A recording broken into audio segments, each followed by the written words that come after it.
session. These recordings are posted after the fact on the Wisdom Table YouTube channel. So if you miss any sessions, or you just want to know what's on there, we've got fantastic topics since Wisdom Table Bible study was started February 3rd, 2021, right? Yeah, almost 3 years, Sherry. Goodness gracious. Anyway, yeah, there's lots of wonderful topics on there, and I encourage you to take a look at the Wisdom Table YouTube channel. And while you're there, please subscribe. Although I'm not trying to monetize anything, I'm just trying to spread the word of God on the important subjects for women after God's own heart. Any questions or comments on any of those announcements? All right. Hard hats and soft hearts. That's the series that we've been on since pretty much the beginning of the year. I think it started in February. And it's basically an ongoing, we're going through the Old Testament and the New Testament to look at scriptures that either directly relate to marriage or that are relatable to marriage. And so that's what we've been doing. Again, you can go look on the YouTube channel for past subject matters. This series, for those of you who are single, this series is for you as well. If you, number one, we are all an older woman to some other woman. So Titus 2, verses 3-5, that admonish the older women to teach the younger women, even if you as a single woman would never look to be, married perhaps.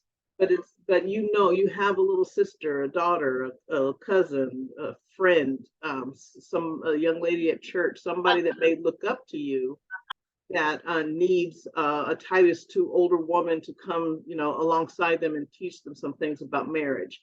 You don't have to be married to be able to teach about marriage, because we are relying on the Word of God anyway. So yes, it helps, if you have some experience, some personal experience.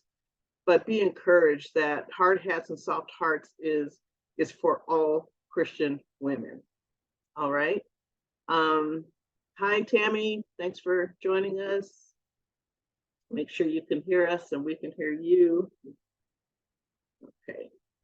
Hard Hats and Soft Hearts. The series is based on the scripture, Proverbs 14:1, which says, "The wise woman builds her house, but the foolish tears it down with her own hands." So hard hats and soft hearts, wisdom for building or renovating your marriage.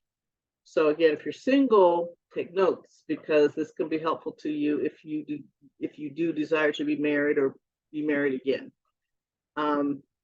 And so also, along with this series, what we've been doing is I've been assigning husband homework.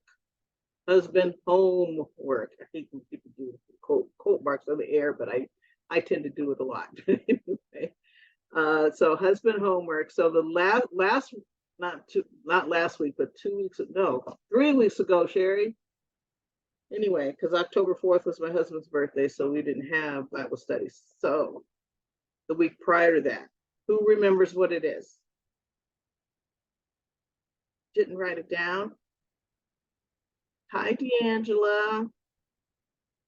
Okay, so let me go ahead. Did you do the homework, Aunt D'Angela? I was saying I wrote it down. Okay, did you do it? No, Kind of? dude. Nah. I wasn't adventurous. You weren't I wasn't too interested? adventurous. Oh, you were Adventurous. not adventurous. Okay. I thought you said interested. Okay, here's the homework. I didn't say that. Okay, I took it back. And you'll understand why we are chuckling. But anyway, so the last assignment was to do something new behind the bedroom door. And you know what that means. Be adventurous. Be sexually adventurous with your husband. Okay. If you are single, of course, you cannot find a way to, how do I adapt this to my other relationships? Well, You really can't in this case. But so, and one of you reminded me that we've had this assignment before, like earlier in the year. But since all of the husband homework assignments are not meant to be like one and done, but each one is supposed to be something that you practice on a regular basis with your husband. That's why, so it was like, try something new behind the bedroom door. And did anybody do the homework? You don't have to go in detail. That's not what we're about. But if you did, all right. So shall I? I did. Okay, and you don't have to say what you No, did. no. But here's the question. I usually ask this after after every assignment. What was the result? Did you see, in terms of, did you see a positive change in your husband? Like he's like, wow, she really must love me, or Yeah, wow, it was definitely positive, like immediate positive results of, yeah. oh, okay, good. Go on with your bad self. All right. Excellent. So for this week, the husband homework is to do one of your husband's chores around the house for him, just once. And do it as the purpose would be to like relieve him of any stress he may be going through in the moment, or as a way to thank him for something that he's done, something special that he's done for you. So do one of your husband's chores for him. Now, this one can be a bit tricky for a number of quick little reasons. First of all, you have to manage expectations, right? So say, there's a reason why the chore is his. You guys at some point in your marriage decided, okay, I'll do this, you do that. So make it clear that it's just this once. Okay, and for a special reason. You don't want him to like, oh, she's going to start doing it now. And the next thing you know, on top of your 100 chores, now you have 101, and you're like, what happened? So manage expectations. You can say something like, I'm doing this because you look like you could use a break, honey. Or, you did that wonderful thing for my mother the other day, and this is just my way of saying thank you for that. And that kind of helps it explains why you're doing it, but it also kind of helps manage the expectation that, okay, don't look for me, don't be expecting me to do this for you all the time. Another reason why it can be a little bit tricky is make sure, ladies, that you do it out of love for him, not to get something from him. Don't expect anything from him in return. Just do it out of the kindness of your heart. If we are going to be kind to anybody, we should be kind to our husbands first and foremost. Out of all the 8 billion plus, human beings in the world, what we find ourselves doing, if we're even paying attention to it, and we're not oblivious, but we often extend kindnesses and do things for other people, and we neglect our husbands. And he should be, we're here on this earth to help them first, not just everybody but him. So do it out of love for him. Don't do it because you want something in return, because that's manipulation. And don't expect anything in return. Don't say, okay, now he's got to do such and such for me. That's not the motivation. And then lastly, where it could be tricky, because don't do it because he's not getting it done fast enough for your liking. Or better yet, go ahead and do it if you feel like it needs to get done sooner than he seems to be wanting to do it, but not if he insists that you don't do it. That makes sense? So my husband has this habit, because he knows that I work out of the house. So I have a 9-to-5 job. I work 40 hours a week, and I get up early and get off early, but and he has a more flexible schedule. So a lot of times he will, okay, I'll get the dishes. I'll get my dish. I'll clean up. And I'm like, I don't want to wake up to mess. So sometimes I'll just go ahead and do it. And he'll say, oh, well, you just did that because you want it done now. And I'll say, be honest with him and say, yeah, I do like it done the night before, so I can come downstairs to a clean kitchen. But I truly am doing it, so you don't have, it's one less thing you have to worry about. So you may not have a 9-to-5 job, but you've got, a ministry and a business and a 95-year-old mother you're looking after. You're the only living, child of hers, so look after her, et cetera, et cetera. So I'm also doing it because, it's one less thing I want you to have to worry about. But sometimes I say, no, I insist, I'll do it. And I'm like, okay. And I have to put up with the fact that I wake up to dirty dishes sometimes. But it's compromise. It's like, I'm not going to die on the hill because there are dirty dishes, in the morning, even though that's my preference. My preference doesn't rule the house. We negotiate, so anyway, and don't do it to control him. Just be honest. So any questions about that homework? That's pretty easy, right? Any feedback on that? Okay. That means everybody's going to do it. And if you are single, but you're dating, somebody seriously, this can certainly apply to that relationship too. If you're single and you have, children, that you have children in the house, maybe do it for a child or maybe for a coworker. Roberta, you're shaking your head. You gotta say why you're shaking your head no. I have none of the above. Okay. Okay, that's fine. Well, good for you. And by the way, just a reminder for those of you who don't know already, the homework is just something that do as the Lord would lead you. You pray about it. And, we'd like to report back in the following week because we want to see, okay, where, how is this going? And we have seen over this past year with doing this husband homework, some of you have come back with, wonderful reports of, man, this really softened my husband's heart, or I really see growth in myself by purposely doing these sort of things, or, it is benefiting relationships and marriages. So keep it up, but it's not like, the only person I'm grading is Sherry. She doesn't know it yet, but I'm just grading Sherry. Oh my word.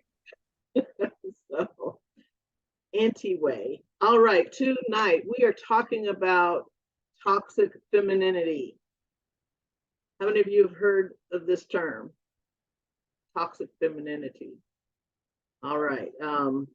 So maybe I was going to do Song of Solomon, start looking in Song of Solomon about marriage and stuff, but because I have heard this term toxic femininity from, like, I don't know, 2 or 3 times this week from different sources.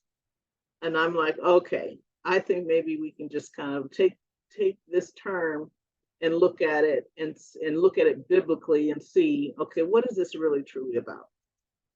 So maybe we'll do, get back into the survey of the Old and New Testament on scriptures about marriage after this, but starting with Song of Solomon or resuming with Song of Solomon. But let's just see what's going on here with this toxic femininity.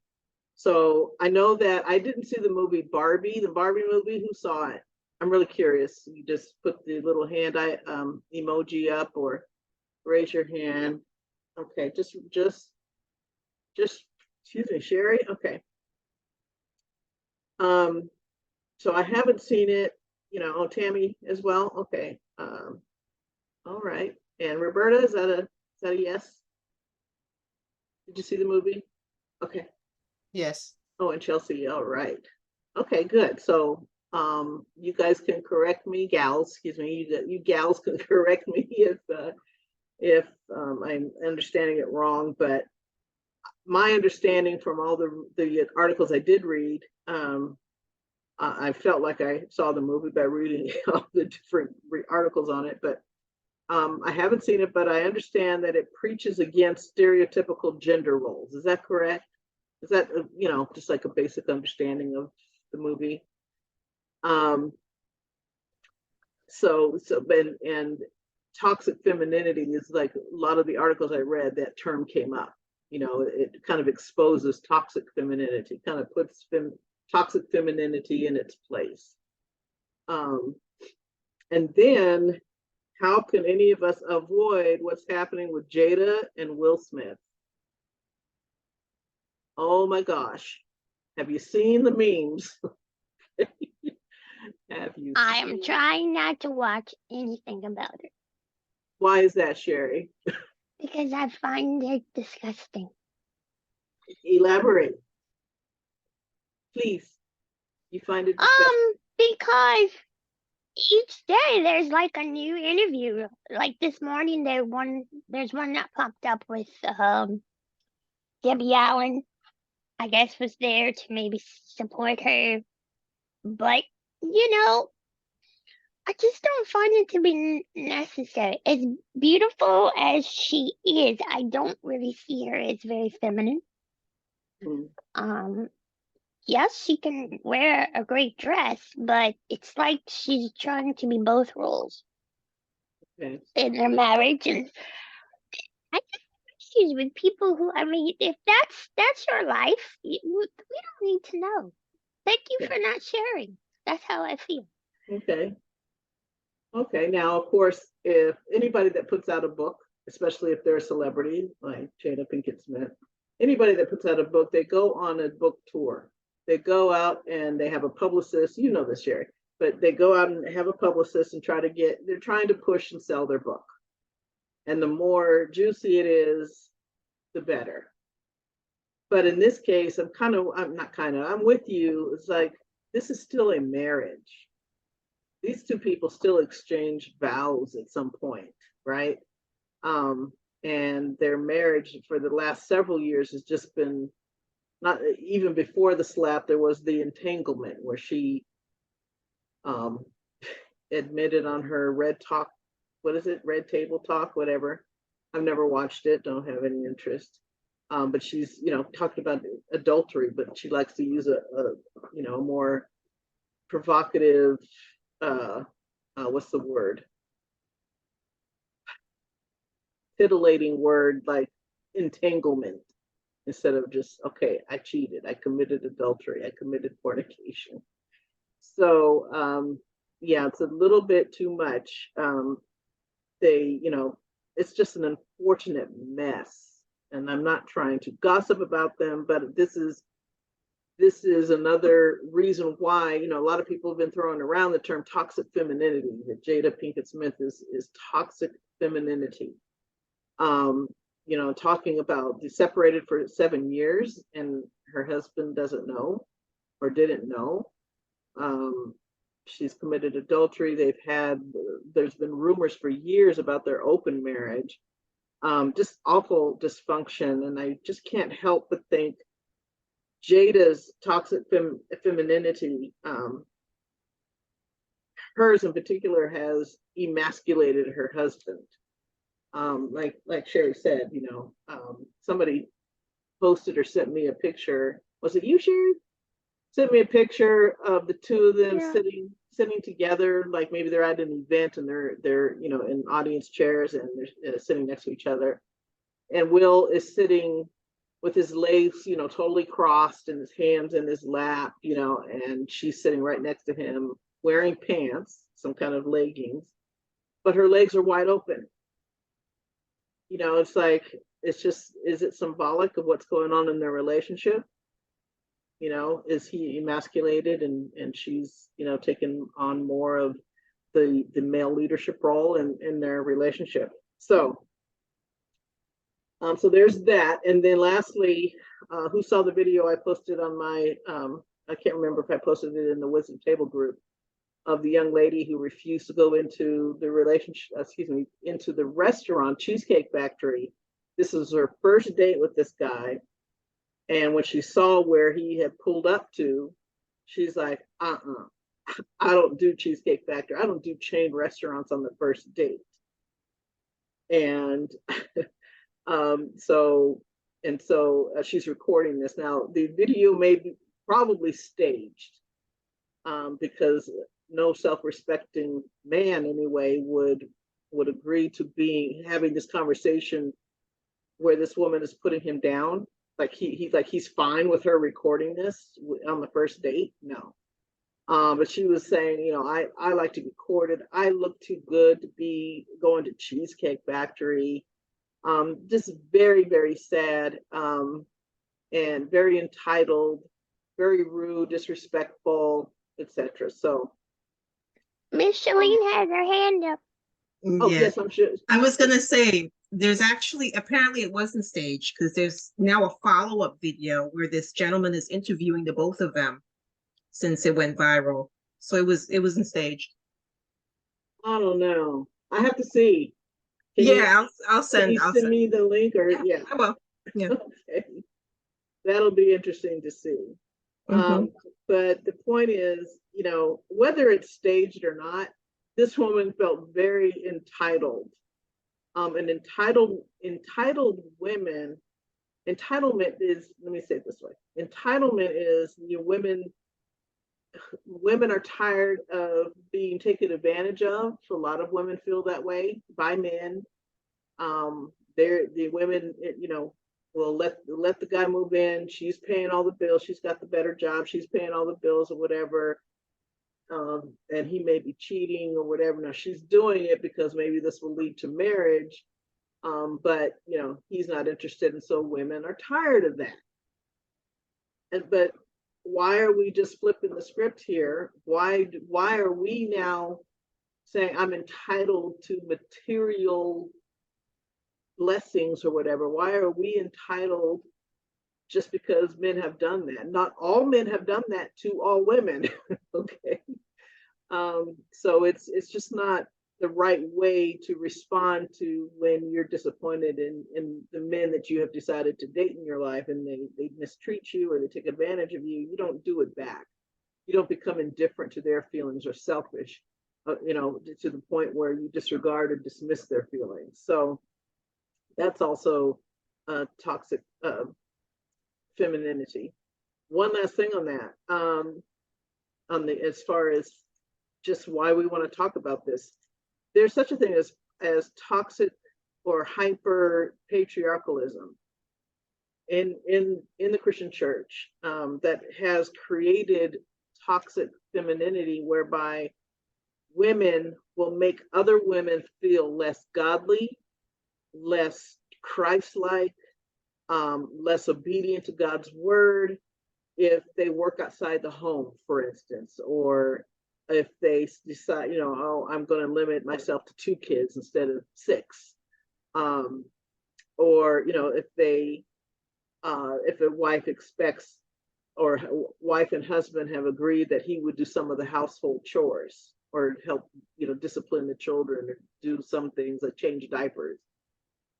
That has created a lot of toxic femininity, where it's like so much, you know, of the stereotypical what's feminine, what's woman-like within the church, that has put a lot of women in bondage about, you know, their relationship with Christ because of this. So in that sense, there's that type of toxic femininity as well. Like, you're not good enough, you're not Christian enough, you know, you're not a godly daughter of God enough if you're doing things that should be done by men solely, which is not biblical. So tonight we're going to define toxic femininity and then find the biblical balance. What does the Bible say about it? Are there examples of this toxic femininity in the scriptures? And what scriptures and what good examples of godly femininity can we find in the Bible to help us understand it? Now, the bottom line, what we want to get out of this lesson, and just like any women's any Bible study session, is how can I apply this biblical principle to my life? And sometimes we have to look at what not to be. Here's what not to do, and here's what to do. We don't want to just look at what not to do. We want to use that as a reference point, but then just, hey, what do I want to be like? What kind of person do I want to be? And one of the things we'll do as we talk about this is look at a familiar, for some of you been coming for a little while, the doormat versus the contentious wife versus the wise wife. A doormat wife can be just as toxic to a marriage as the contentious wife. And contentiousness is, of course, toxic. So any questions so far on this? And I don't mind interactive discussion if you have a question or a comment.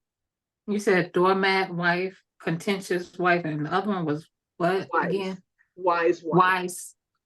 Yeah, wise wife. Servant of God wife.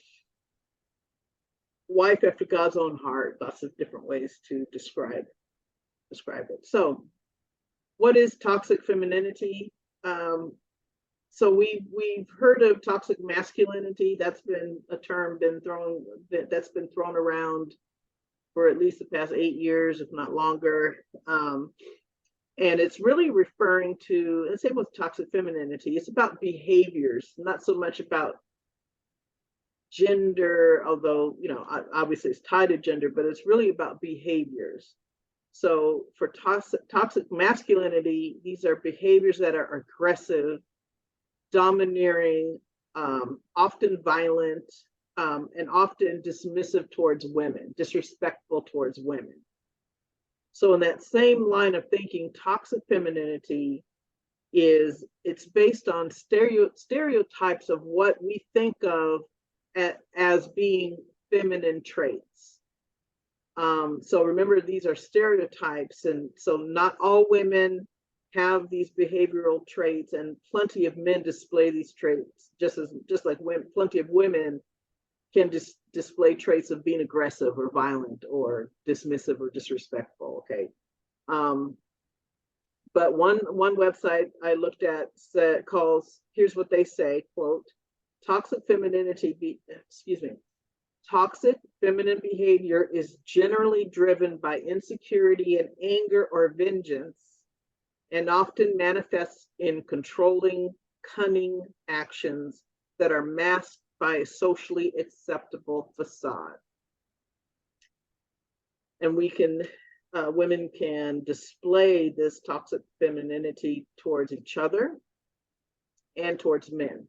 So towards each other, we can be pretty cruel to one another. We've all heard of, the cat fights, right? Just watch any one episode of Real Housewives of wherever, USA, or Love and Hip Hop Atlanta, or Big Brother, a lot of these reality shows where it's usually the women that are being catty, and getting violent with each other by throwing drinks, turning over tables, calling each other out their name, etc. I think there was it the Mean Girls? Is that a movie or a TV show or both? But women towards each other, we tend to gossip, we tend to spread rumors. We can socially exclude other women or each other, and we can put pressure on each other to perform a certain way, to be feminine in a certain way. And we can do it all with a sweet smile, that facade, that socially acceptable facade. So it's not so overt, it's not so explicit. It's just like, oh, I love your curtains. No, I wouldn't have done that in that color, because I know what I'm doing. But that's so cute for you, Isn't that the nice nasty? Nice nasty. Thank you. Passive Backhanded aggressive. compliment. Yeah. Yes. It's always got to have that dig. And it's out of insecurity, anger, or vengeance, right? Now, towards men, toxic feminine women will leverage their gender's perceived vulnerabilities to exploit and control men. So we make ourselves out to be the damsel in distress.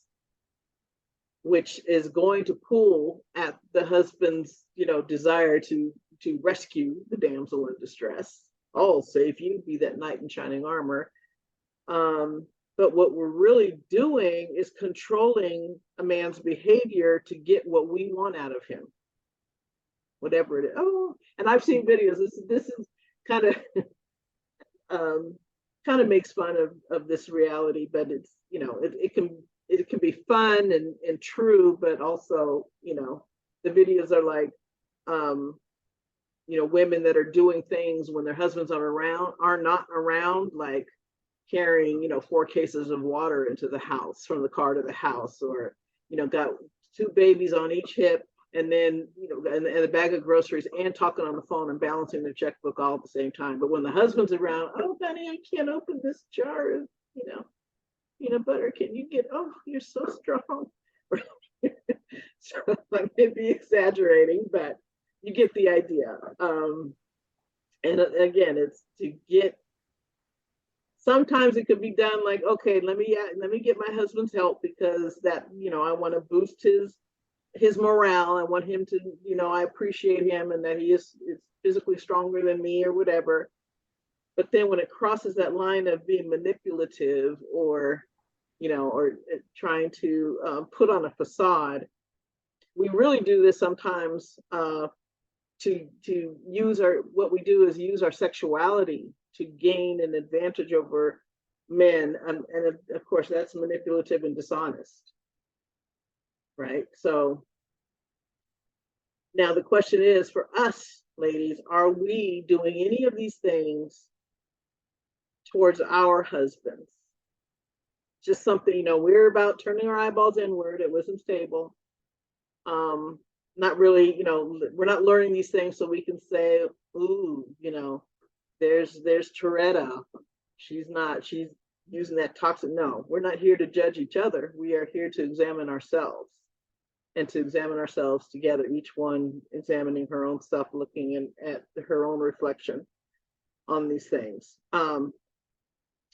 So here's some examples of toxic examples from the scriptures, from the Bible, of toxic, how can I say this? I can't talk. Toxically feminine women in the Bible versus godly feminine women in the Bible. Okay, so some toxic. Who can think of some toxic examples of toxic femininity in the scriptures? Jezebel. Oh, I was just about to say that. Yes, number 1. Jezebel. Now, one of the interesting things about Jezebel, there's lots of interesting things about Jezebel, but it's interesting that her name means chaste and free from carnal connection. She was the complete antithesis of that. Yeah, that was one person who didn't live up to her name. One of several, but yes, Yeah. absolutely. Yeah. Now we know, go look in the scriptures to see what Jezebel was all about. But boy, talk about toxic femininity. Oh my gosh. She was all about her biggest problem, one of her biggest problems, was she was a big, huge worshiper of Baal. Mm-hmm.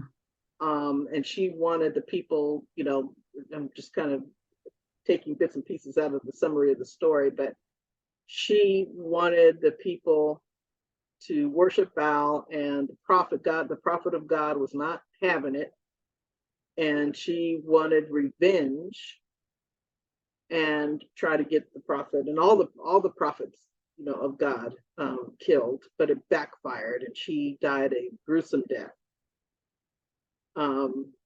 But yes, Jezebel is a perfect example, and so was her daughter Athaliah. I don't want to mispronounce it, but so was her daughter. Who else? Potiphar's wife. Potiphar's wife. What makes her toxic, Roberta? Because, she wanted to go out there, and she knew she was being seen, and, she wanted to have her cake and eat it too. Yeah. Or would I say she wanted her hot dog? And what did she use? She tried to use sexuality to get what Right. she wanted. It was her feminine appeal. And it just wasn't happening with a man of God. And but she, yes, definitely, the Potiphar's wife, and then she lied. She was an adulteress. So much wrong with her, and it was toxic because look what ended up happening to Joseph as a result of her lying. That's part of why he ended up in jail. So who else? What about Delilah? Who said that? Corinne? Yes. Yes. Do you know what her name means? No. It means dainty. Dainty? Delilah means dainty, and that also is like a complete antithesis to what kind of character she had. She was greedy, she was deceitful, disloyal. What else? Cunning. She was after just self-gratification. Did you have something else, Corinne? I don't want to. No, no, Oh, you okay. said it all. All right. She was heartless. She was fierce, so seriously toxic, deadly almost. Yeah. And really, she robbed Samson of His of hair. his strength, his hair and his strength. And his vision. And that I can't help but think of Will Smith. I'm not saying that Jada Smith is a Delilah, but I am saying that when I look at Will, he's emasculated, in his interviews and a lot of that. Well, I don't want to get lost in the conversation about the slap and on all of that, but that's kind of what I see. Not that I see him as a Samson, but just as a victim of some serious toxicity with his femininity of his wife. Yes. What about Gomer, Hosea's wife? The one that was cheating on him all the time, and then every time he'd go get her, she would like, what you give me for? Absolutely. Like, what, so she still wanted to do what she wanted to do. She still went out and being who she wanted to be. Oh, yeah. And I think he was kind of emasculated too, because he really loved her, and he was just, I was like, oh, he's so, Baby. Now the thing about him is that he was called. There was a divine purpose. God told him to go marry this prostitute. Yeah. Yes. So there was a greater purpose beyond that. Wasn't she a representation of Israel? Yep, she To was. what Israel was Exactly. doing? Yep. Yes, and every time she acted up, then it gave He got to Hosea bring a sermon, basically. Yep. And then God, like every time Israel messed up, God punished, well, he kind of punished them, and then he went back and not rebuked them, but brought them back to him, and they were still doing wrong, and then he would bring them back to him. So yeah, it was a good story. Yes. Good object lesson with with Hosea and Gomer. One more that I'm thinking about is Vashti in the book of Esther. Oh yeah. Vashti was the king's one of his wives, and he was, he wanted to show, he was with his buddies and having a good time hanging out, partying and whatever, feasting or whatever, and he says, oh, he's talking about his kingdom and how rich he is, and look at his beautiful wife, Vashti. But she refused to come when he called for her. And if I recall the story, she's very beautiful. But but she did not want to be paraded in front of his homies, his friends. The problem with Vashti, really, because in some ways I almost feel that she was justified, even though she, bucked authority. She did not want to be objectified that way. It cost her. But in some senses, was she so wrong? I Apparently, said the same thing. Yeah. I agree with you, Sherry. I agree with Sherry too. I mean, I know she didn't do what the king told her to do, but then it was like, yeah, but if I'm that valuable to you, I'm not property. But maybe she thought of herself more highly than she ought, especially since at the time women were truly a commodity. I don't. I understand that she didn't do what the king asked her to do, and she didn't follow the rules. But sometimes I feel like she got the better deal. Yeah, I was kind of confused on it. I was Yeah. like, So- why is she? Yeah. I wouldn't want to be paraded in front of a bunch of drunk men Yeah, just gawking at me. right. Exactly. so yeah, She was a trophy wife, so Yeah. and that's kind of hard. But then it had to be part of the story, or else not Ruth, but Esther. Hadassah, Esther. Esther would Mhm. not Right. have come to the position she was in to save her people. So here's why I would say that she's one example of toxic femininity, because she knew that she was beautiful to her husband. We just want to be careful not to project our own, modern day sensibilities onto a woman that lived, in ancient times. But to understand the hierarchy and the role of king, who, remember, Esther was very afraid to approach him, because if you are not beckoned by the king and you show up, he could kill you on the spot. Yeah. So he was, right or wrong, that's the way the pagan kingdoms, that's how they ran things. And for her to disobey not so much her husband as much as the sovereign of the land and her country and her people,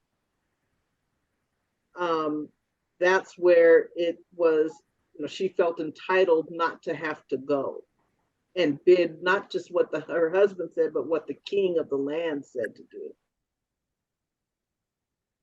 She felt entitled to do that. So we may agree or not. Yeah, I disagree. We don't know what she was thinking, but I don't know if she We felt don't. entitled. I just know that she was called, and I'm And he pretty was sure. drunk, wasn't he? Yeah, they had all been drinking, Yeah. and he wanted to parade his wife. Um, I mean, I understand how the story had to go in order to save the Jews. I just disagree that, none of us were there. We don't know what happened. It just doesn't appear to me that she felt entitled. I don't see that anywhere in the story. I'm saying entitled in the sense that she is subject to the rule of the king. And she felt that she could disobey the sovereign ruler of the kingdom. And if this man, if this ruler has the power to call for the death of somebody for coming into, into his presence without them being summoned by him, if he could say, okay, off with your head for that, then, in that sense, she felt entitled enough to disobey the sovereign ruler of the land, who happened to be her husband, but nonetheless, the sovereign ruler of the land. Well, that sheds whole new light on Bathsheba, because she acquiesced to the ruler of the land. Yeah. Imagine what could have come of her if she didn't. Right. I mean, it doesn't say that David would have killed Bathsheba, she didn't come. We don't know. It doesn't say much about what Bathsheba thought about it at all, right?